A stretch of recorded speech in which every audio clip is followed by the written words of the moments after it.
Hi students, this is a special video for you today.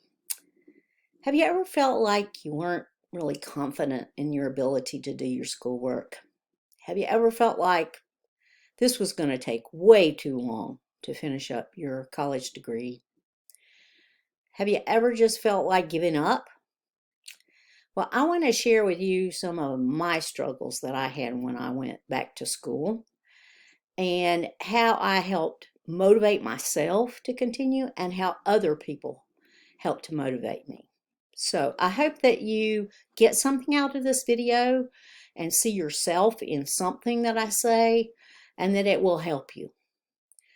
So with that being said, I graduated from college when I was 20 and I had a bachelor's degree in biology and I started working right away and I worked for 11 years in public health. Then when we moved back to South Carolina from Texas, I decided that I wanted to look into graduate school.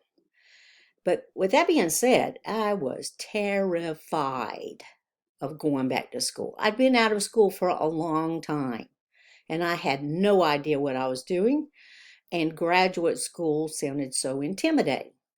So the first thing I did was I made an appointment with the department chair of microbiology because that's what I thought I wanted to get a graduate degree in, a master's degree.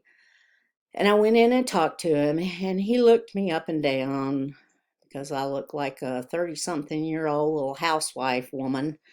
And he looked me up and down. He said, you have to take the GRE, which is the graduate record exam, and you have to score at least 1,350. And he said, but we would prefer it if you would score 1,550. This is like the SAT if you haven't taken this before, but it has 3 sections. So the maximum score is 2,400. So, I walked out of his office and I was, dumbfounded. Oh my gosh, what am I going to do? So I said, well, I'm going to prepare for this GRE. And back then, you only had books to look at. So I looked at the GRE study books and I did practice exams. I timed myself, all that. Went in, took the exam, still was terrified. Oh man, I just didn't do well. I did okay, 1990 on it. And so I went back to the department chair and he said, yeah, I told you that I wanted to see that you had at least 1,550. So I put it across his desk and he went, okay. Still, I was terrified. So I made my plans. I started that summer. I wasn't actually in graduate school until the fall, but I wanted to make sure that I could take classes.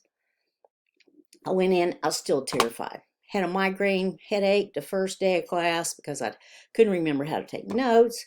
I couldn't remember how to take exams. I couldn't remember how to just pay attention for that long. So, I was terrified. And I kept working through the semester.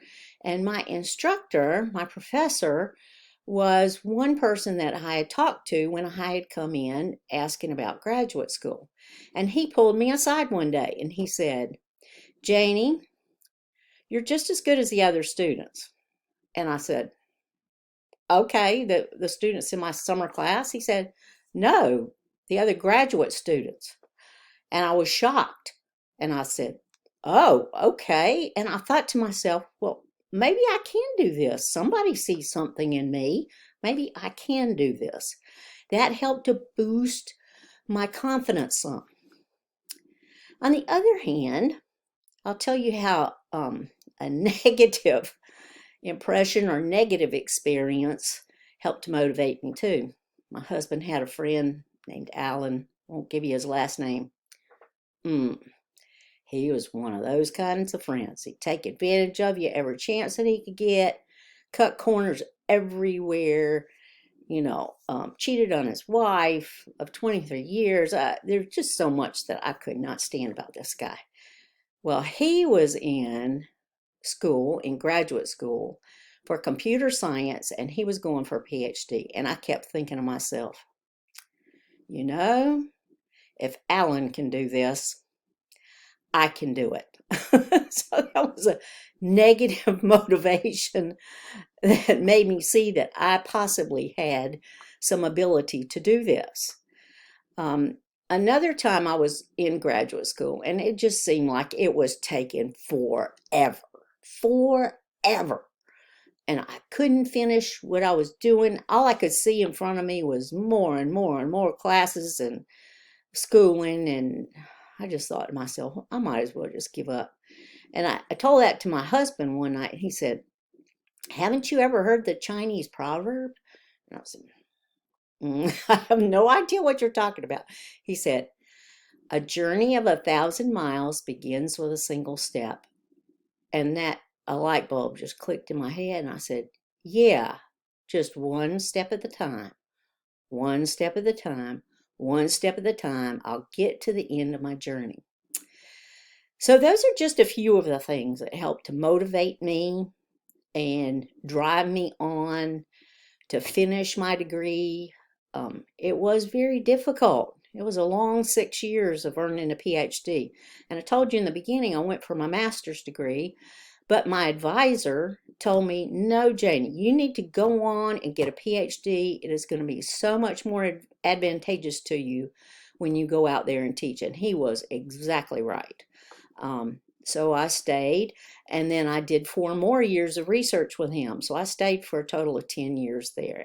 And all along the way, different people helped me. I helped see things in myself that helped me through the process. And I hope that my story helps you too.